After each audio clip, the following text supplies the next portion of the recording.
Bonjour à tous, bonjour, ici Nirion, je suis là pour votre petite dose de culture en manga, webtoon et tout le tralala. Donc aujourd'hui on va continuer sur ce, comment dire, cette fois-ci avant on l'avait regardé la dernière vidéo, c'était ça par rapport au chapitre de One Piece, mais cette fois-ci on va continuer sur des chapitres de Black Clover, et ce sera plus spécialement le chapitre 43 de Black Clover. Donc on va faire le petit lecture de chapitre ensemble, hein, tout simplement. Bon, pour faire très simple du coup de ce qu'on a pu voir dans ce chapitre-là, on voit Asta s'entraîner Asta, on le voit à son entraînement. Il s'entraîne toujours aux Zeten, qui est la spécialité du pays de Hirokuni. Hirokuni, je crois, hein, après, mais bon. Du coup, elle s'entraîne auprès de du bras droit on va dire l'équivalent du mage empereur du Clover, mais cette fois-ci dans un autre royaume. Il s'entraîne avec son bras droit qui est Ishika, la petite fille, la sœur de Yami, le capitaine des taureaux noirs. Donc, pour faire très simple, du coup, il s'entraîne sur son entraînement, et cette fois-ci, on le voit, on va dire, le passé de Yami, hein, parce que à la base, Yami, tout ce qu'on savait, c'était un mec qui a fait un naufrage, hein, littéralement, il a fait un naufrage dans un autre pays, et du coup, il s'est retrouvé dans ce pays qui est Clover, et il est devenu capitaine d'un coup. Voilà, aussi simple que ça.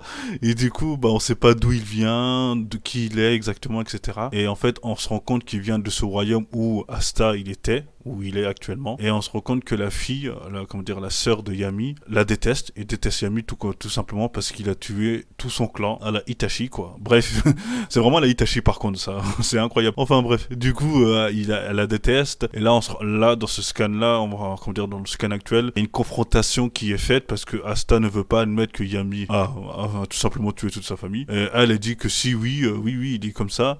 Bref, ça l'a saoulé et du coup ils vont se battre. Mais le combat, au moment où ils assassinaient leur coup fatal, leur coup spécial, à ce moment de ce combat, tout simplement, ça s'est interrompu à cause du shogun de ce pays-là. Voilà. Pour faire très très simple, du coup c'était un petit chapitre pour montrer les capacités du Zeten, qui est, en fait, le Zeten c'est quoi exactement? Le Zeten c'est tout simplement, à la base, Yami lui a appris qu'est-ce que c'était le ki entre guillemets défensive, plutôt le ki radar. Et là en fait, le gars, le Zeten, c'est utiliser le ki mais de manière offensive. Sincèrement, en vrai, avec tous les années, avec l'ellipse et tout le bordel, il a pas imaginé utiliser le mana le ki de manière offensive. C'est tout à fait logique, je sais pas moi. Si tu utilises le grimoire, quand tu utilises des sorts, il y a des sorts défensifs et attaque, quoi. Tu l'utilises de toutes sortes de combinaisons. Par contre, il n'était pas très intelligent là-dessus, hein, moi je trouve. Bref, il aurait pu deviner par lui-même. C'est ça, en soi, il utilise, de ce que j'ai compris, hein. Après, je pense que vous pouvez me contredire sur les commentaires. Vous me contredire sur les commentaires si j'ai eu tort. Mais je pense que les Eten, c'est le ki de manière offensive. Voilà.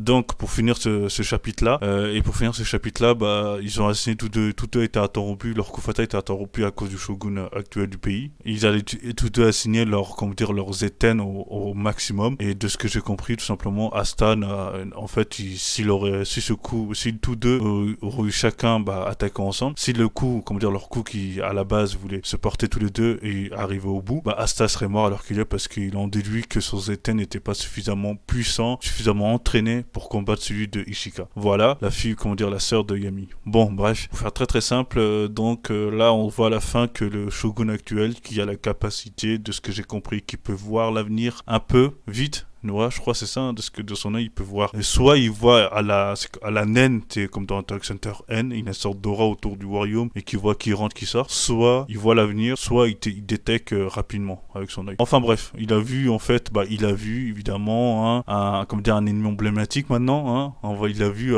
l'amoureuse de Asta, hein, qui va commencer à attaquer le village. Elle-même d'ailleurs, qu'elle savait pas qu'un village comme ça existait. Ça veut dire que dans le monde de Black Clover, c'est-à-dire qu'il y a des villes encore inexplorées. Ça, c'est un autre détail, c'est une autre hypothèse. Mais de ce que je peux dire, c'est qu'actuellement, elle s'apprête à terminer à tuer Asta.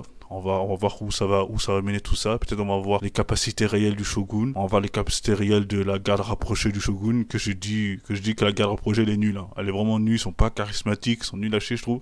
Enfin bref. Seulement la sœur de Yami qui a un peu la classe, on va dire. Mais le reste, c'est qu'ils sont tous éclatés. On va voir où ça mène tout ça. Voilà, j'ai fini ma vidéo. Et je vous remercie infiniment d'avoir regardé jusqu'à la fin. N'oubliez pas de vous abonner, de me donner votre avis, votre commentaire par rapport au chapitre Black Clover. Et évidemment, de me s'abonner. Ça me fait énormément plaisir. Surtout, évidemment, de partager partager. Et tout ça me fait plaisir. Voilà. Bon, je vous souhaite tous une agréable journée, une agréable soirée. Ça dépend de quand vous regardez la vidéo. Mais, et tout simplement, je vous dis à la prochaine.